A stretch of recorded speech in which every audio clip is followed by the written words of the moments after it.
दोस्तों, अगर आप न्यूमरोलॉजी सीखना चाहते हैं, अगर आप पामेस्ट्री सीखना चाहते हैं, यदि आप कुंडली सीखना चाहते हैं, यदि आप वास्तु सीखना चाहते हैं, दोस्तों इसके हर एक सेक्शन में 60 वीडियो मिलेंगे। लर्न न्यूमरोलॉजी के तीसरे पार्ट में आपका स्वागत है।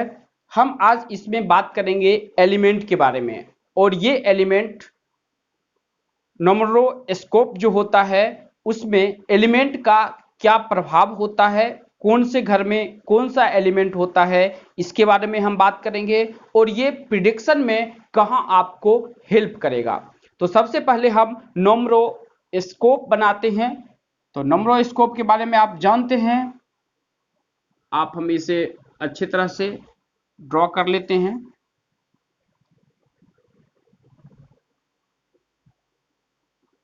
न्यूमरोस्कोप, ये बन गया अपना न्यूमरोस्कोप, ये घर हो गया। अब दोस्तों एस्ट्रोलॉजी अगर आप जानते हैं, इस चैनल के माध्यम से अगर सीख रहे हैं तो आप जानते हैं कि उसमें भी 5 एलिमेंट होता है, क्षिति, जल, गगन, पवन, समीरा। उसी प्रकार इसमें भी 5 एलिमेंट होते हैं।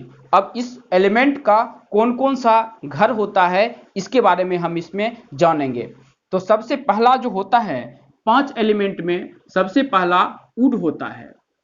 दूसरा जो एलिमेंट होगा ये होगा वाटर।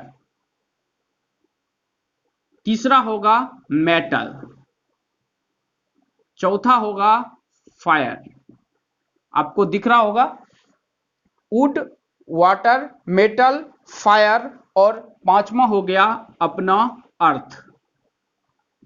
ये 5 एलिमेंट होता है, यही 5 एलिमेंट होता है। और इसमें घर जो है, इस घर में इस एलिमेंट को हम बैठाने का कोशिश करेंगे कि कौन सा घर कौन से एलिमेंट का होता है।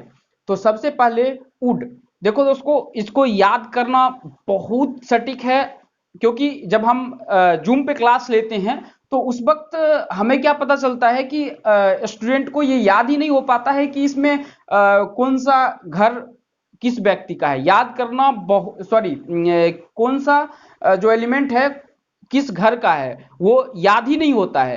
तो इसमें याद करना बहुत सिंपल है, बहुत आगे जाने की कोई जरूरत नहीं है। 2 मिनट में, जैसे हम आपको बता रहे हैं, 2 मिनट में आपको याद होगा और कभी भी अपने दिमाग से निकलेगा नहीं।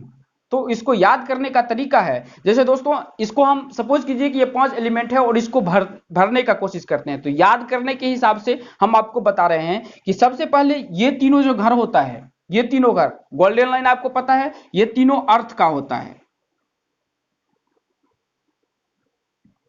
ये तीनों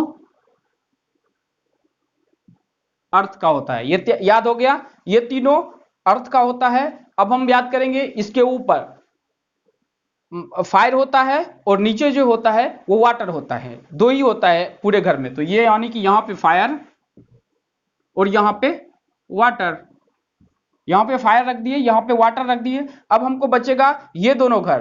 तो ये दोनों घर में सबसे पहला आता है वुड, ये भी वुड, और उसके बाद ये दोनों बचा तो इस दोनों में मेटल आ जाएगा, मेटल।